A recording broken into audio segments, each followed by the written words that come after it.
میری ساری کی ساری امت جنت کے اندر جائے، لیکن وہ شخص، وہ آدمی، وہ لوگ جنہوں نے جنت میں جانے سے انکار کر دیا۔ صحابہ کرام عرض کرنے لگے اللہ علیہ وسلم، وہ کون سا بدقسمت بدبخت انسان ہے جو جنت میں جانے سے انکار کر دے گا؟ ہم تو جنت میں جانے کے لیے اتنے زیادہ اعمال کرتے ہیں، نیکیاں کرتے ہیں، رکوع و سجود کرتے ہیں، نوافل پڑھتے ہیں، اطاعت کرتے ہیں، اللہ تعالیٰ کی اطاعت کرتے ہیں، نمازیں پڑھتے ہیں، سارے عمل کرتے ہیں ایک جنت کے لیے، ایک جنت کے حصول کے لیے۔ اللہ علیہ وسلم، وہ کون سا ایسا آدمی ہے جو جنت میں جانے سے انکار کر دے گا؟ تو اللہ کے رسول صلی اللہ علیہ وسلم نے فرمایا، اے میرے صحابہ، اسلام کے اندر آنے کے لیے، اسلام کے اندر داخل ہونے کے لیے لا الہ الا اللہ محمد رسول اللہ پڑھنا ضروری ہے۔ جو آ گیا، جس نے پڑھ لیا، وہ اسلام کے اندر داخل ہو گیا۔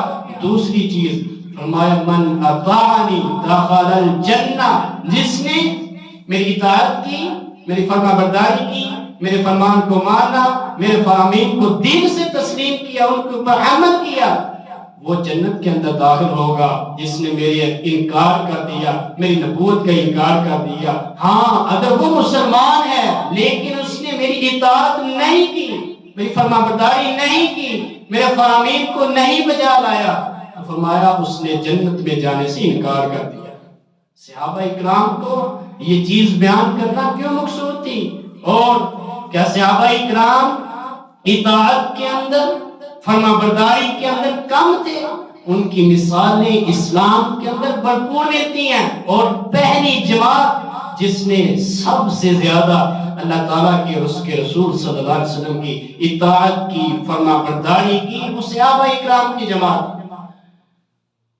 اللہ کے رسول صلی اللہ علیہ وسلم کی پیاری بیوی سیدہ حمہ عائشہ رضی اللہ تعالیٰ عنہ فرماتی ہیں، اللہ کے رسول صلی اللہ علیہ وسلم کے پاس ایک صحابی رسول آئے، سیدنا ثوبان رضی اللہ تعالیٰ آئے، آ کر کہتے ہیں اللہ علیہ وسلم، میں گھر کے اندر جاتا ہوں اور آپ کا ذکر خیر کرتا ہوں، آپ کی یاد آ جاتی ہے، پھر آپ کو آ کر دیکھتا ہوں۔ اللہ کے وسلم، جب میں آپ کے پاس آتا ہوں، آپ کی مجلس میں بیٹھتا ہوں، آپ کے صحابہ کرام سے ملتا ہوں، آپ کا دیدار کرتا ہوں، تو میری روح تازہ ہو جاتی ہے، مجھے سکون ملتا ہے، لذت ملتی ہے، مزہ آتا ہے۔ اللہ کے وسلم، قیامت کا دن ہوگا، آپ کا مقام بہت ہی اولا، افضل، اعلیٰ ترین ہوگا، تو کیا وہاں میرے جیسے بندوں کی آپ کے ساتھ ملاقات ہوگی کہ یا نہیں ہوگی؟ آپ تو اعلیٰ کوٹھیوں بنگلوں کے اندر ہوں گے، تو کیا میرے جیسے بندوں کی ملاقات ہوگی؟ اللہ کے رسول صلی اللہ علیہ وسلم خاموش ہیں۔ اللہ تعالیٰ نے قرآن نازل فرما دیا۔ کیا قرآن نازل فرمایا؟ وَمَن يُطِعِ اللَّهَ وَرَسُولَهُ فَأُولَٰئِكَ مَعَ الَّذِينَ أَنْعَمَ اللَّهُ عَلَيْهِمْ مِنَ النَّبِيِّينَ وَالصِّدِّيقِينَ وَالشُّهَدَاءِ وَالصَّالِحِينَ۔ اللہ کے رسول صلی اللہ علیہ وسلم کو اللہ تعالیٰ مخاطب کرتے ہوئے فرماتے ہیں، اے میرے نبی صلی اللہ علیہ وسلم، اس صحابی کو کہہ دیجئے جو اللہ اور اس کے رسول کی اطاعت کرے گا، فرما برداری کرے گا، جو فرامین کو مانے گا، تسلیم کرے گا، عمل کرے گا، قیامت کا دن ہوگا، اس کا ساتھ نبیوں کے ساتھ ہوگا، اس کا ساتھ صدیقین کے ساتھ ہوگا، اس کو شہداء کے ساتھ اٹھایا جائے گا، وہ صالحین کے ساتھ ہوگا، نیکوکار لوگوں کے ساتھ ہوگا۔ کتنا زیادہ افضل ترین انسان ہوا کہ کسی ایم پی ایم این اے عام آدمی کے ساتھ نہیں اٹھایا جائے گا، میں اس کا ساتھ سب سے افضل ترین جماعت انبیاء کرام کے ساتھ اٹھایا جائے گا۔ انبیاء کرام کی سب سے افضل ترین جماعت ہے، تو ان کے ساتھ ملے گا کب؟ جب ہم اللہ اور اس کے رسول کی اطاعت فرما برداری کریں گے۔ آئیے صحابہ اکرام کی اطاعت دیکھیے، فرما برداری دیکھیے، انہوں نے کیسے اپنے رسول کی اطاعت فرما برداری کی، اور فرمان کو سنتے تو کیسے عمل کرتے تھے۔ اللہ کے وسلم نے اعلان کروایا، کیا اعلان کروایا؟ گھریلو گدے کا گوشت بھی آج کے بعد حرام ہے اور شراب بھی حرام ہے۔ اطاعت دیکھیے، فرما برداری دیکھیے، حرام ہے، اعلان ہوا اور صحابہ اکرام کے گھروں کے اندر وہ گوشت وافر مقدار سے موجود تھا، وافر۔ پھر شراب بھی مٹکے بڑے ہوئے تھے، بہت زیادہ شراب بھی ہے، گوشت بھی بے بہا اور بہت زیادہ پڑا ہوا ہے۔ کسی کے گھر میں ہنڈیاں پک رہی ہے، کوئی ہنڈیا کے اندر گوشت ڈال رہا ہے، کسی کے گھر میں گوشت موجود ہے، اور کسی کے گھر میں شراب کے مٹکے بڑے ہوئے ہیں اور کوئی شراب پی رہا ہے، کسی نے دسترخوان کے اوپر شراب کو رکھا ہوا ہے، لیکن ادھر سے اعلان ہو گیا ہے کہ آج کے بعد دونوں حرام ہیں۔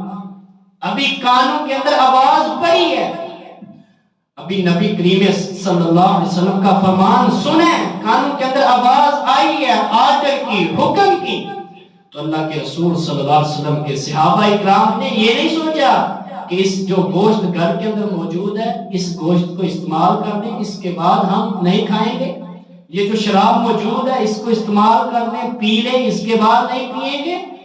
ابھی فرمان سنا ہے، آرڈر آیا ہے، حکم آیا ہے۔ صحابی رسول فرماتے ہیں صحابی نے یہ نہیں دیکھا میں اس کو استعمال کر لوں، سب نے اپنے برتنوں کو لے دیا، سب نے۔ سیدنا ابو بکر صدیق رضی اللہ عنہ فرماتے ہیں مدینہ کی گلیوں میں سے میرا گزر ہوا تو ایسے لگ رہا تھا نبی کا فرمان لوگوں کے کانوں کے اندر پڑا تھا، اور ایسے لگ رہا تھا جیسے مدینہ کی گلیوں کے اندر شراب کا سیراب آ گیا۔ اتنا فرمان کو ماننے والے تھے، اتنی اطاعت و فرما برداری کرنے والے تھے۔ آئیے دوسرے صحابی سیدنا حذیفہ بن یمان رضی اللہ تعالیٰ، لشکر کے لیے کمانڈر ہیں اور مشرکین کے ساتھ مقابلہ ہے، سامنے کھڑے ہیں، صحابہ اکرام کا لشکر ہے ایک سائڈ پہ اور دوسری سائڈ پہ مشرکین ہیں، سب کے پاس ایک ایک کھجور ہے اور کھجور کھا رہے ہیں۔ غربت کا یہ عالم تھا کہ ایک ایک ہی کھجور ہے صحابہ اکرام، اور سب سے جو بڑا کمانڈر ہے اس کے پاس بھی ایک ہی کھجور ہے۔ سیدنا حذیفہ بن یمان رضی اللہ عنہ کھا رہے ہیں، اچانک کھجور زمین کے اوپر گر جاتی ہے۔ ایک صحابی نے اشارہ کیا، اے حذیفہ وقت کے کمانڈر ہیں، آپ ہم میں سے سب سے آگے ہیں، اگر آپ ایک کھجور کی خاطر نیچے اترے اپنی سواری سے اتریں گے تو دشمن کے اوپر ہمارا جو روب اور دبدبا بڑا ہے کم ہو جائے گا۔ تو سیدنا حذیفہ بن یمان رضی اللہ عنہ کے الفاظ کیسے ہیں، واقعی شخصیت کے کیا کہنے، حذیفہ بن یمان رضی اللہ عنہ فرمانے لگے ان مشرکین کی وجہ سے اور ان کی باتوں کی وجہ سے میں محمد رسول اللہ صلی اللہ علیہ وسلم کی اتباع کو چھوڑ دوں، ان کی حدیث کو چھوڑ دوں، ان کے فرمان کو چھوڑ دوں ایک مشرکین کی خاطر، اور اترے اور کھجور کو کھا لیا، اس کو کہتے ہیں اتباع۔ حدیث کو بجا لایا، محلے والے جو کہتے ہیں کہیں، سامنے کھڑے ہونے والے جو کہتے ہیں کہہ لیں، برا برا کہنا چاہتے ہیں کہہ لیں، لیکن جہاں اللہ کے رسول صلی اللہ علیہ وسلم کی حدیث آ گئی، فرمان آ گیا، پھر اس کے علاوہ کسی کو ترجیح نہیں، صرف حدیث کو۔ صحابہ اکرام میں سے سب سے افضل ترین صحابی سیدنا ابو بکر صدیق رضی اللہ تعالیٰ، کتنی زیادہ اتباع کرنے والے اور کتنا زیادہ اللہ کے رسول صلی اللہ علیہ وسلم کے قریبی تھے، کتنا فرمان کو ماننے والے تھے۔ سیدنا عمر بن خطاب رضی اللہ تعالیٰ کتنا زیادہ اللہ کے رسول صلی اللہ علیہ وسلم کے قریبی تھے اور فرمان کو ماننے والے تھے۔ جو لوگ آج کہتے ہیں نا کہ ہماری اتباع ہوئی ہے، ہمیں اللہ کے رسول صلی اللہ علیہ وسلم لے جائیں گے جنت کے اندر، تو سب سے پہلے اتباع کا ہونا بہت زیادہ ضروری ہے۔ صحابہ اکرام نے اسی کی مثالیں اپنی، اور آج تک 1400 سال بیت گئے ہیں، آج بھی صحابہ اکرام کی مثالوں کو مد نظر رکھا جا رہا ہے، قیامت تک رکھا جائے گا۔ نبی کریم صلی اللہ علیہ وسلم عید کا دن ہے، ایک صحابی رسول صلی اللہ علیہ وسلم قربانی کر دیتے ہیں، عید کی نماز سے پہلے قربانی ہو گئی، اور خواہش کیا ہے، تمنا کیا ہے، سوچ کیسی ہے، سوچ بھی بڑی افضل ترین سوچ ہے، سوچ بھی بڑی اعلیٰ ترین سوچ ہے۔ کیا کرتے ہیں، قربانی کر کے مسجد کے اندر آئے اور عید کی نماز پڑھی۔ اللہ کے رسول صلی اللہ علیہ وسلم نے درس دیا، اور اللہ کے رسول صلی اللہ علیہ وسلم فرمایا قربانی وہ ہے جو نماز کی عید کی نماز پڑھنے کے بعد دی جائے. صحابی رسول کھڑے ہو گئے، سیدنا بردہ بن دینار رضی اللہ عنہ فرماتے ہیں اللہ کے رسول میں تو قربانی کر آیا ہوں، اللہ کے رسول میری جو خواہش ہے، میری جو سوچ ہے بہت اچھی تھی. میں کیا سوچ تھی؟ اللہ کے رسول میری سوچ، میری خواہش یہ تھی کہ سب سے پہلے مدینہ کے اندر قربانی میری ہو، اور سب سے پہلے غرباء کے اندر، یتیموں کے اندر، مسکینوں کے اندر، ان کے نالوں کے اندر جو گوشت ہے وہ میرا ہونا چاہیے. جو وہ نمازی کھائیں ان کے اندر گوشت میرا ہونا چاہیے.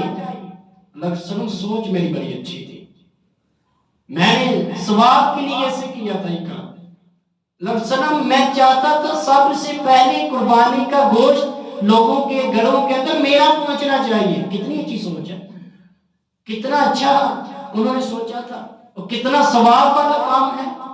اللہ کے رسول صلی اللہ علیہ وسلم نے کیا فرمایا تھا؟